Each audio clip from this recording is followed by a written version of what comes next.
اللہ الرحمن الرحیم۔ السلام علیکم۔ 10th کلاس، آج کی میری ویڈیو سیاق و سباق کے حوالے سے تشریح کے متعلق ہے، اور میں آپ کو اس میں حوالہ متن، سیاق و سباق اور تشریح آپ کیسے کریں گے یہ سمجھاؤں گی۔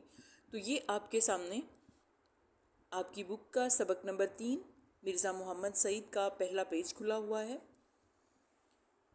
جس پیراگراف کی میں تشریح آپ کو سمجھاؤں گی وہ سیکنڈ پیراگراف ہے۔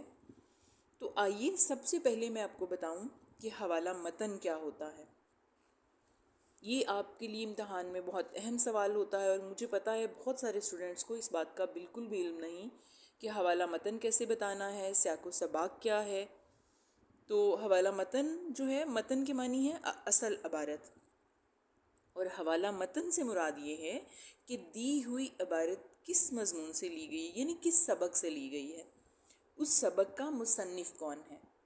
تو حوالہ متن کیا ہے؟ یعنی جو عبارت آپ کو دی گئی ہے، آپ نے بتانا ہے کہ یہ کس سبق سے لی گئی ہے اور اس کے مصنف کون ہیں۔ یہ تو ہو گیا حوالہ متن۔ اب میں آپ کو بتاتی ہوں سیاق و سباق کیا ہے۔ سیاق کے معنی ہے مضمون کا ڈھنگ یا طرز، اور سباق کے معنی ہے ربط یا تعلق۔ تو اس طرح سے سیاق و سباق کا مطلب یہ بنتا ہے کہ جو عبارت آپ کے سامنے ہے، اس کا اس سبق سے کیا تعلق یا ربط ہے، اور سیاق سے مراد یہ ہے کہ پیچھے سے بات کیسے چل رہی ہے، اور سباق سے مراد ہے کہ اس نثر پارے سے آگے مضمون کیسے بڑھنا ہے۔ اگر میں آپ کو آسان الفاظ میں سمجھاؤں تو جو عبارت آپ کو دی گئی ہے سیاق و سباق بتانے کے لیے، آپ نے بتانا ہے کہ یہ عبارت مضمون کے کس حصے سے لی گئی ہے، اور اس سے پہلے کیا بات چل رہی تھی، اور آگے کیا بات جو ہے وہ چلے گی۔ تو اگر عبارت کسی کہانی سے لی گئی ہے تو بتانا ہوگا کہانی کے آغاز سے یہ عبارت لی گئی ہے، یا کہانی کے نقطۂ عروج سے لی گئی ہے، یعنی درمیان سے لی گئی ہے، یا آخر سے لی گئی ہے۔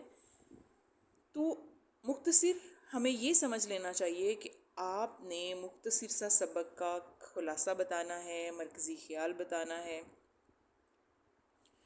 اور اس طرح سے بتانا ہے کہ عبارت کا مطلب بہت اچھی طرح سے واضح ہو جائے۔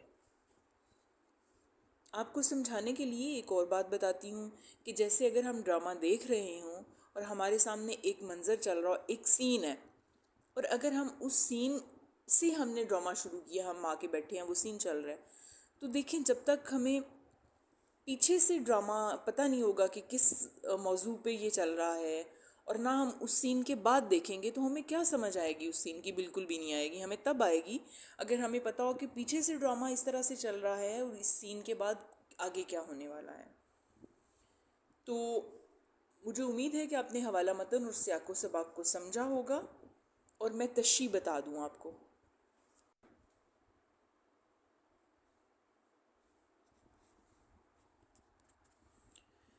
جی، تشریح اس طرح سے ہوتی ہے۔ تشریح کا مطلب آپ کو، مجھے امید ہے کہ آپ کو تشریح کا تو کچھ اندازہ ہوگا، یعنی ہم نے آسان الفاظ میں اس عبارت کو بیان کرنا ہوتا ہے، اور خوب اس کی تشریح اور وضاحت کرنی ہوتی ہے۔ مثال کے طور پر اگر عبارت میں کسی تعلیمی یا تاریخی واقعے کی طرف اشارہ ہے تو اس کی پوری وضاحت دینی ہے۔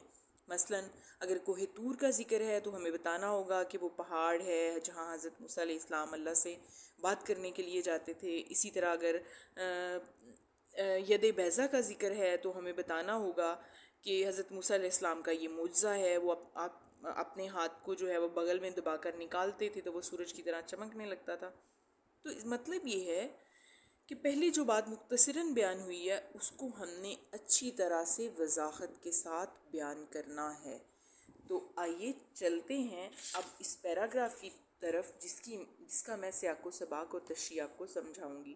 تو پہلے، کیونکہ آپ کی اردو بہت مشکل ہے، آپ اگر اس کو صحیح تلفظ کے ساتھ پڑھیں گے تو پھر یہی آپ کو سمجھ آئے گی۔ میں پیراگراف پڑھتی ہوں۔